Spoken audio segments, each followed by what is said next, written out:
अमर शहजाद लख साहब आंदा है कि असी वो बंदे नहीं जो सज्जन बना के वत मुकर जबान तो बन गए ते सन गुट्टी है जदन लुटीवन दी क्यों डर नुकसान तो बन गए ते भाई वाल दे वेख के मैले कपड़े किवें भुल पहचान तो बन गए होवे बेलियां वास्ते नियत मलूटी लगे दर्द जान तो बन गए। जुल्करनैन जुल्ली साई साहब आंदा है कि तेरे दर्द प्यारे न सुख नालों साडे दर्द वधा संचा सावे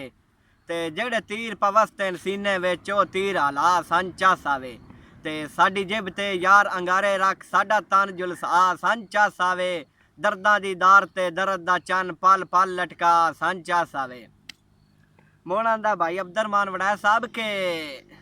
बंदे आदे रुसन सवाद होंदा है चा सौंदी है जरे सड़ के एक डीगर मैं भी डिठा इंजे निक्की जही गल ते अड़ के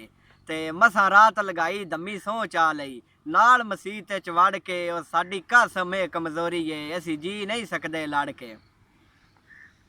बाबा असद शाह बुखारी साहब आंदा है कि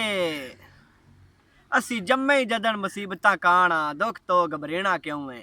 हल सज्जन वेण च मर्दियां दे बिल्कुल मनखीना क्यों है ते जदों भरीए आमी जिंदगी दी गल तो परतीना क्यों है गिला संगत दा दर्द जबान च निकले मर वंजना जीना क्यों है।